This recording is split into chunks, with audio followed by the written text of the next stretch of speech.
नमस्कार प्यारे बच्चों, मैं भास्कर सैनी, बिशम्बर दयाल राममूर्ति देवी सरस्वती विद्या मंदिर इंटर कॉलेज दनकौर, अध्यापक सामाजिक विज्ञान। आज हम कक्षा 10 सामाजिक उपविषय भूगोल पाठ 3 जल संसाधन, भूगोल में पाठ 3 जल संसाधन, जो आज का हमारा टॉपिक है वो है जल। जल जल जीवन के लिए अनिवार्य वस्तु है। अनिवार्य है बिल्कुल, बिना जल के हम जीवन की कल्पना नहीं कर सकते। पृथ्वी पर विद्यमान समस्त जंतु और वनस्पतियां, पृथ्वी पर जो भी जीव है, वनस्पति हो या जंतु हो, जीवित प्राणी है, उन सबको जल के माध्यम से ही अपनी जैविक गतिविधियां सुचारू रूप से संपन्न करते हैं। जो पृथ्वी पर जितने भी जीव हैं, सारे जीवित, वो सब अपना जो जीवन यापन यानी जो अपनी गतिविधियां वो किसके माध्यम से करते हैं? वो सब के सब अपनी गतिविधियों को जल के माध्यम से सुचारू करते हैं। अगर जल ना हो तो हम जीवन की कल्पना भी नहीं कर सकते। पृथ्वी का जो 3/4 भाग है वो जल से घिरा हुआ है, यानी संपूर्ण पृथ्वी पर जो भूमंडल है वो उसमें 3/4 जो है पूरी पृथ्वी पर जल है, बाकी भूमंडल है। जो ये जल है 3/4 भाग पर पृथ्वी के, ये जल पीने योग्य नहीं है, अलवणीय नहीं है, यानी मीठा जल नहीं है। जो भी जल हम पीने के लिए उपयोग करते हैं वो अधोभौमिक जल या भौम जल कहलाता है। जल का हिस्सा बहुत कम है जो हमारा पीने योग्य जल है।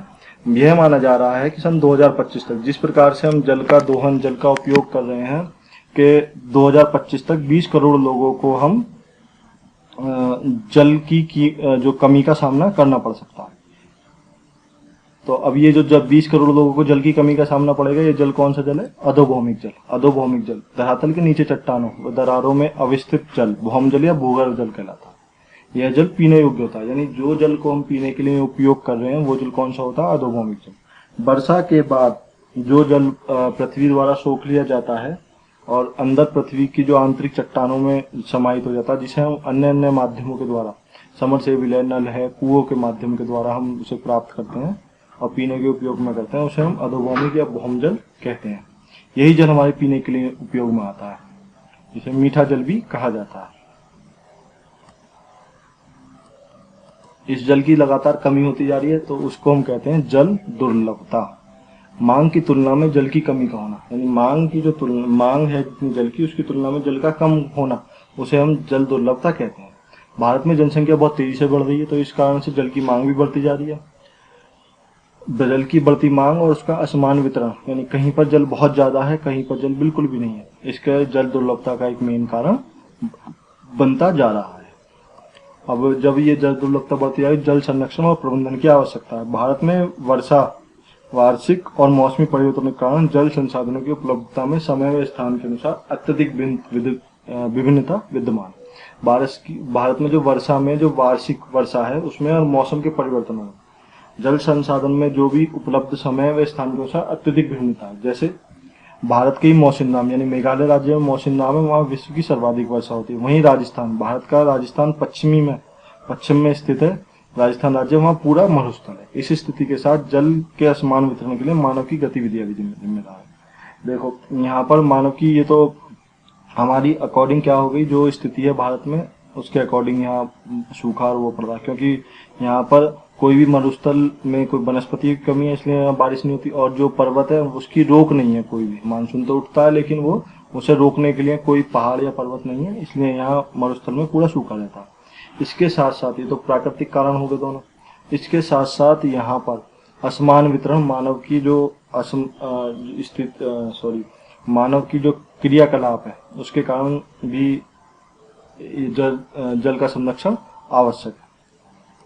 सिंचाई और औद्योगिकरण, जल की उपलब्धता, जल केवल पीने के या घरेलू उपयोग या और सिंचाई के लिए ही आवश्यक नहीं, बल्कि सिंचाई के लिए भी बहुत ही आवश्यक है। जैसे जैसे कृषि का उत्पादन बढ़ा है और शुष्क मौसम में कृषि, यानी जो गर्मी का मौसम होता है वहाँ भी हमें कृषि का उत्पादन बढ़ाना है, इसके लिए हमें क्या होती है, जल की मांग बढ़ती जा रही है। तो उसके लिए जो हम जल उपयोग कर रहे हैं, हम वो वाला जल उपयोग कर रहे हैं अधिक से अधिक, जो नलकूप जिसे हम पीने के उपयोग में लाते हैं, उसी जल को हम सिंचाई के रूप में कर रहे हैं। इससे क्या हुआ, जल का भौम स्तर नीचे की तरफ गिरता जा रहा है बहुत तेजी के साथ। तो इसके लिए हमें प्रबंधन की आवश्यकता है। दूसरा कारण है औद्योगिकरण। जैसे हमारी स्वतंत्रता प्राप्ति हुई है उसके बाद जो औद्योगिकरण है वो तेजी से बढ़ा, उद्योगों की बढ़ती संख्या के कारण भी लवणीय जल संसाधनों पर दबाव बढ़ता जा रहा है। ऐसी स्थिति में जल दुर्लभता की मांग बढ़ती जा रही है। अब अगला है शहरीकरण और जल प्रदूषण। शहरीकरण और जल प्रदूषण, इसके कारण शहरीकरण, जो हमारी गांव में अधिकतर हमारा जो देश है वो ग्रामीण परिवेश का देश है, तो उसके बाद जैसे ही औद्योगिकरण बढ़ा तो लोग शहरों में आके बसने लगे गांव छोड़ छोड़ कर। इससे जल प्रदूषण का कारण बढ़ा। जैसे शहरों में जनसंख्या अधिक अपने रोजगार की तलाश में आई, वहीं आके बसी, तो वहां पर भी जल की मांग बढ़ने लगी, जिसके कारण जल संसाधन प्रदूषित भी हुए और जल दुर्लभता भी वृद्धि हुई। जल संसाधनों का सब उपयोग संसाधनों को ऐसे उपयोग करने लगे जिससे क्या हुआ, जल संसाधन प्रदूषित हुए। जल संसाधन के बाद जल प्रदूषित हुआ। जल प्रदूषण पिछले कुछ वर्षों से चिंता का विषय बनता जा रहा है। जल प्रदूषण लगातार तीव्र गति से ये बढ़ता जा रहा है।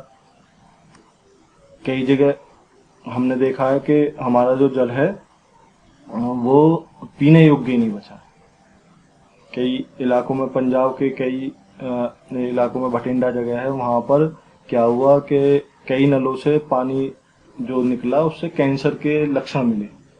उसमें क्या हुआ, लोगों ने जो अपना औद्योगिकरण किया था उसके बाद उन्होंने जो कंपनियों से जो अपशिष्ट निकलते थे उनका जो निपटारा उन्होंने एक बोरिंग करके पृथ्वी के अंदर कर दिया। यानी जो जल हम निकालते हैं उसके द्वारा वो अंदर की तरफ डालना शुरू कर दिया, जिससे क्या हुआ, वहाँ का जल प्रदूषित हो गया। तो वहाँ के जो पानी में कैंसर के लक्षण आ गए सारे के सारे। और उसके बाद कई हेडपंप जो नल हैं उन्हें रेड कलर का भी पेंट करना पड़ा, ताकि वो इस कारण ये रहा कि इनका जल प्रदूषित है, कोई पिए नहीं। तो जल प्रदूषण के लिए कुछ वर्षों से चिंता का विषय बनता जा रहा है। लोगों की आवश्यकता के लिए पर्याप्त मात्रा में जल उपलब्ध होने के बावजूद यह घरेलू और औद्योगिक अपशिष्ट रसायनों, कीटनाशकों और कृषि के उपयोग में किए गए उर्वरकों द्वारा प्रदूषित है। यानी औद्योगिक अपशिष्ट जो कंपनियों से जो मल निकलता था उसे क्या करते, वो बोरिंग के द्वारा जमीन के अंदर डाल देते थे, जिससे कि वो पानी में मिल जाता था चट्टानों के साथ। और घरेलू अपशिष्ट हम देखते हैं, घरों से निकलने वाला जो भी कूड़ा कचरा या बर्तनों को धोने के बाद जो रसायन पानी में मिलकर नालियों के द्वारा नदियों में मिल जाते हैं, उन सब के द्वारा भी जल प्रदूषित हो रहा है। दूसरा, कीटनाशकों का प्रयोग कृषि में और उर्वरक, उनके प्रयोग के बाद भी जल तेजी से प्रदूषित हुआ है। और इसमें मानव के क्रियाकलाप, जैसे हम किसी नदी में नहाने जा रहे हैं तो उसके अपना सामान वहां छोड़कर आए, देख सकते हैं हम ये जो इसके उदाहरण। अब है समुचित जल प्रबंध की आवश्यकता। जल का अधिकाधिक प्रयोग बढ़ता जा रहा है। फसलों का उगाना जल की उपलब्धता पर निर्भर है, यानी जो फसल जो उग रही है उसकी जल की उपलब्धता पर निर्भर है। शहरों की बढ़ती जनसंख्या एवं शहरी जीवन शैली के कारण जल की मांग बढ़ती जा रही है, इसलिए इसका समुचित प्रबंध की आवश्यकता है। कैसे हम जल का एक जो समुचित प्रबंध है उसका हम कैसे करें ठीक प्रकार से। अगला, बहुउद्देशीय नदी परियोजना समन्वित जल प्रबंध। जो समुचित उपयोग है उसका प्रबंध करने के लिए बहुउद्देश्य मतलब एक से अधिक उद्देश्यों की पूर्ति करने के लिए नदी पर जो परियोजनाएं बनाई जाती हैं उसको हम बहुउद्देशीय नदी परियोजनाएं कहते हैं। बांध इसका एक उदाहरण है। नदियों और वर्षा का जल एकत्रित करने के बाद उसे सिंचाई एवं अन्य कार्यों के लिए उपलब्ध कराते हैं। पहले क्या था कि नदियों का जो जल था उसके लिए कोई रोक नहीं थी, जहाँ मानो बारिश हुई तो जहाँ जहाँ नदी का रास्ता है वहाँ वहाँ पानी वो चला जाता था। लेकिन कहीं कहीं बारिश नहीं होती थी तो वहाँ पर वो पानी पहुँच नहीं पाता। तो बांधों के माध्यम से क्या करा, देख सकते हैं बांध का ये एक वो है चित्र है यहाँ पर। तो बांधों के माध्यम से पानी को रोककर उसकी दिशा बदल दी, जहाँ पानी की आवश्यकता वहाँ छोड़ दिया। कहीं जहाँ बारिश हुई वहाँ आवश्यकता से अधिक पानी हो जाता था तो उस पानी को भी उस जो कमी हो जाती थी पानी की उसे पूरा करा। और कहीं जहाँ नदी का रास्ता जा रहा है वहाँ बाढ़ आ जाती थी, उसके बाद उस बाढ़ की भी रोकथाम हो गई, क्योंकि वहाँ पानी का रास्ता हमने मोड़ दिया दूसरी तरफ, एक जगह सारा पानी इकट्ठा नहीं हुआ। तो बांध नदियों और वर्षा का जल एकत्रित करने के बाद उसे सिंचाई एवं अन्य कार्यों के लिए उपलब्ध कराते हैं। जो ये तो वर्षा के समय बाढ़ वगैरह आई, जब पानी कहीं बारिश नहीं हो रही तो उसका रास्ता दूसरी तरफ मोड़ दिया और अन्य कार्यों में वहाँ उसको उपलब्ध कराते हैं। जैसे विद्युत उत्पादन, बांध का उपयोग होता है विद्युत का उत्पादन करने के लिए, बिजली का उत्पादन करने के लिए। घरेलू एवं औद्योगिक उपयोग के लिए, घरेलू उपयोग और औद्योगिक उपयोगों के लिए भी इसका होता है। जल आपूर्ति, जल की आपूर्ति, जहाँ पानी की कमी है उधर की तरफ उसका रास्ता मोड़ दो तो वहाँ जल की आपूर्ति हो जाएगी। बाढ़ नियंत्रण, यानी जहाँ नदी का जो पानी एक तरफ जा रहा है उसे हम एक जगह से दूसरी जगह भेज देते हैं जहाँ पर रास्ता उसका कम पानी जाएगा, जब रास्ता मोड़ देंगे उसका।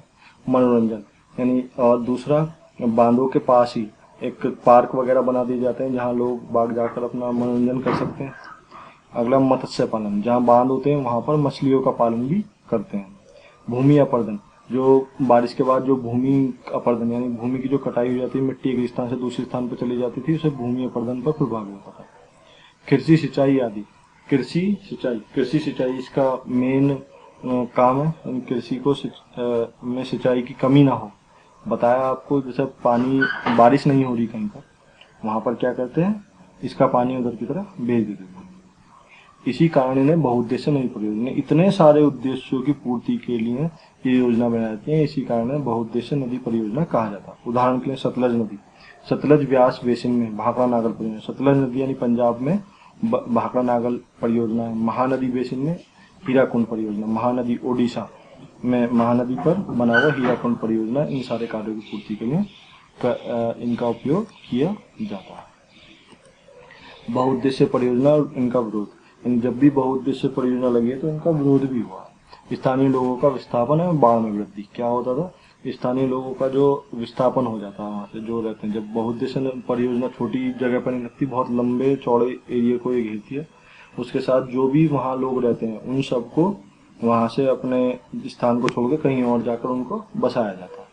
बहुउद्देश्य परियोजनाएं और बड़े बांध नए सामाजिक आंदोलन जैसे नर्मदा बचाओ आंदोलन और टिहरी बांध, नर्मदा गुजरात और टिहरी उत्तराखंड बांध आंदोलनों के कारण भी बन गई। इन परियोजनाओं के कारण स्थानीय समुदाय यानी जो वहाँ लोग रहते थे वृहद स्तर पर विस्थापित होने का कारण रहा।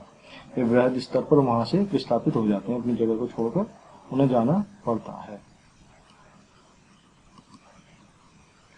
मृदा का लवणीकरण एवं निम्नीकरण, बहुउद्देश्य परियोजनाओं के द्वारा फसलों में अत्यधिक पानी लगने से फसलों के प्रारूप में अत्यधिक परिवर्तन हो रहा है।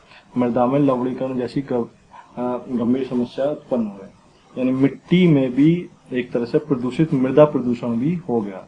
जो मृदा का लवणीकरण और निम्नीकरण, यानी उसकी उपजाऊ क्षमता कम होती जा रही क्योंकि उसमें पानी अधिक से अधिक पानी लग रहा है, इसके कारण उसके प्रारूप में परिवर्तन हो गया।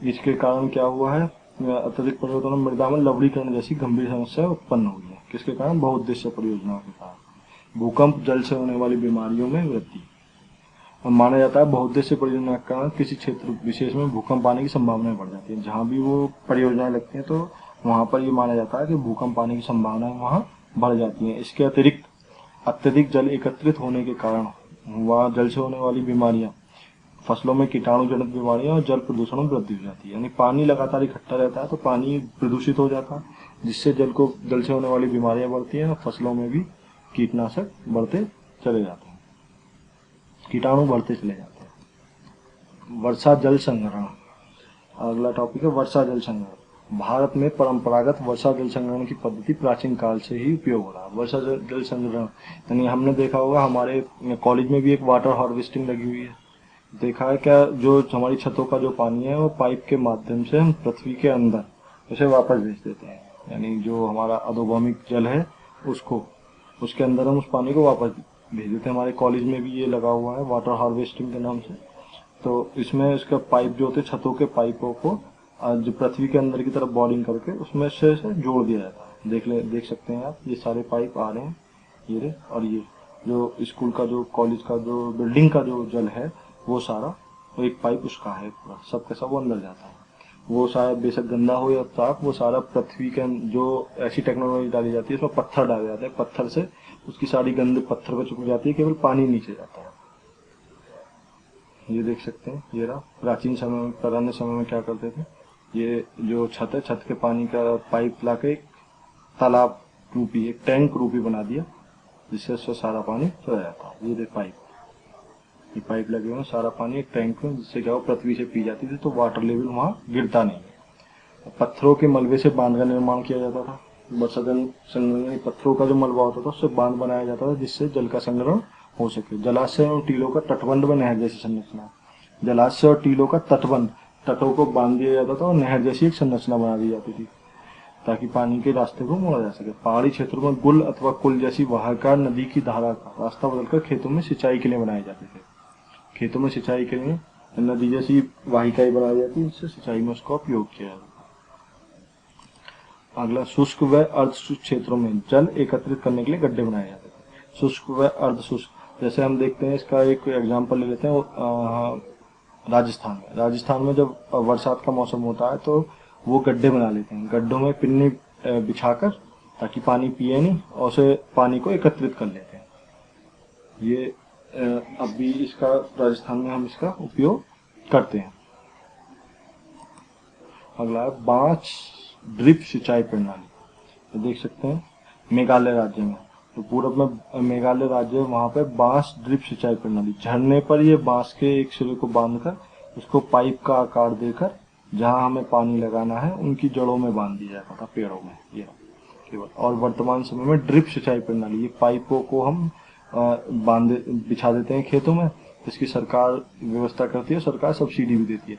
तो ये जो जहाँ जहाँ पौधा लगा हुआ है वहाँ पर छेद है पाइप में, यानी बूंद बूंद पानी इसमें जाता है और पेड़ की जड़ में लगता है। इससे क्या होगा, जहाँ पानी की आवश्यकता है वहीं पानी लगता है, सब में पानी की जरूरत नहीं, पानी की बचत होती है। भारत के मेघालय राज्यों में नदियों झरनों के जल को बांस के पाइपों के द्वारा एकत्रित करके सिंचाई करने की 200 वर्ष पुरानी विधि जो प्रचलित है। इसकी लेसन आपका जो टॉपिक है पूरा जल संसाधन यहीं खत्म होता है। अगर किसी बच्चे को कुछ समझ ना आया हो तो वो मैसेज करके पूछ सकता है। धन्यवाद।